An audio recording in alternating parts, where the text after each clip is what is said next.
ఈరోజు వంకాయలతో పెసరపప్పుతో పప్పు చేద్దామండి.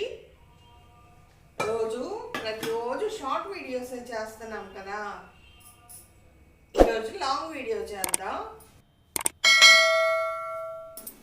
చూడండి, ఇక్కడ చూపించిన వస్తువులతోటి పెసరపప్పుతోటి పప్పు చేస్తున్నాను. పప్పు కొంతసేపు బాగా కడిగి నానబెట్టి ఉంచాను. పెసరపప్పు నానబెట్టక్కర్లేదు, బాగా కడిగాను, వాటర్ వేసి ఉంచాను అనమాట. 2 టమాటాలు, 3 వంకాయలు, 2 ఉల్లిపాయలు, 6 పచ్చిమిరపకాయలు తీసుకున్నాను. చూడండి, వంకాయలు తరిగి ఉప్పు నీళ్ళల్లో వేస్తున్నాను. ఉప్పు నీళ్ళల్లో వేయాలండి, లేకపోతే కరుణెక్కి నల్లగా అయిపోతాయి. వంకాయలు తరిగేసి శుభ్రంగా కడిగి, ఫ్రెష్గా ఉన్నాయి వంకాయలు కూడా. చాలా బాగుంటుందండి. మనం కందిపప్పుతోనే చేసుకుంటాము. కందిపప్పే కాదు, పెసరపప్పుతో కూడా చాలా బాగుంటుంది. చాలామందికి తెలిసే ఉంటుంది, అయినా ఒకసారి చూపిస్తున్నాను. పెసరపప్పుతో వంకాయలు కలిపి పప్పు అన్నమాట. చూడండి, పచ్చిమిర్చి ఇలా తుంచేసుకోవచ్చు, సన్నగా తరిగి కూడా వేసుకోవచ్చు. 2 టమాటాలు ఇలా తరిగి వేసాను. చాలా టేస్ట్గా ఉంటుందండి. చపాతీలో కానీ, రోటీకి కానీ, పుల్కాలకు కానీ చాలా బాగుంటుంది. వేడి అన్నంలో నెయ్యి, ఆవకాయ వేసుకొని తింటే మజాగా ఉంటుందండి. చూడండి, కొద్దిగా చింతపండు చూపించినంత, ఒక హాఫ్ ఉల్లిపాయ వేసాను ప్రస్తుతానికి, మిగిలింది పోపులో వేస్తాను. కుక్కర్లోనే వేసేటప్పుడు నేను కొత్తిమీర కూడా వేసేస్తాను. చివర్లో వేస్తారు, కానీ ముందే వేస్తే చాలా టేస్ట్గా ఉంటుంది. ఆ కాడలకు ఉన్న బాగా టేస్ట్ అంతా వస్తుందన్నమాట, మంచి ఆరోగ్యం కూడా. కుక్కర్ మూత పెట్టేసి ఒక 3 విజిల్స్ రానిచ్చాను. కుక్కర్ 3 విజిల్స్ వచ్చాయి. పెసరపప్పు కదా, 3 విజిల్స్ సరిపోతాయి. ప్రెషర్ తగ్గిపోయింది. చూస్తే ఇలా ఉందండి.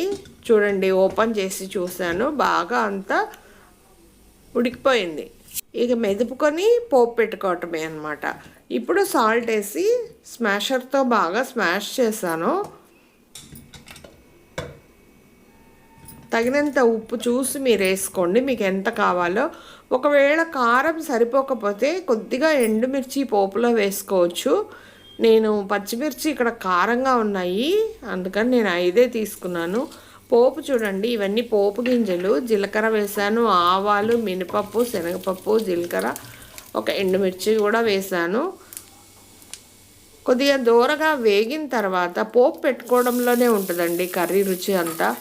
ఏదో చేసామంటే చేసామని ఇవన్నీ వేగకముందే అన్నీ వేసేసి అలా బాగోదండి. ఆనియన్ అన్నీ వేసాను. చూడండి, ఇంగువ కూడా ఇప్పుడే వేసేసాను. కూరల రుచి పోపు పెట్టుకోవడంలోనే ఉంటుంది. చూడండి, బ్రౌన్ కలర్లో దూరగా వేపుకొని పప్పులో వేసుకొని మళ్ళీ ఒక 2-3 నిమిషాలు స్టవ్ మీద పెట్టుకొని, కావాలంటే పలుసగా కావాలంటే కొద్దిగా వాటర్ వేసుకోండి. ఉప్పు రుచి చూసుకోండి, కారం రుచి చూసుకోండి ఈ స్టేజ్లోనే. చూడండి ఎంత బాగుందో. ఒక 2 మినిట్స్ మళ్ళీ పొయ్యి మీద పెట్టి కొంచెం మగ్గనిచ్చిన తర్వాత, బాగా కలిసిన తర్వాత డిష్ అవుట్ చేసుకోవటమే. వేడిగా చపాతీలకు కానీ, పుల్కాలకు కానీ, రోటీలకు కానీ బాగుంటుంది. చూడండి, డిష్ అవుట్ చేశాను. గార్నిష్ చేస్తున్నాను కొద్దిగా కొత్తిమీర వేసి.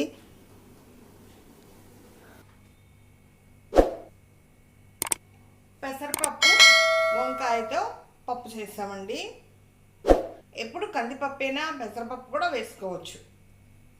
Thank you for watching. Bye.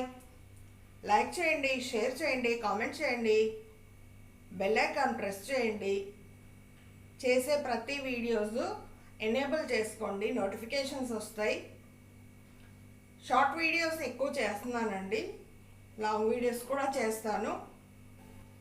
Bye.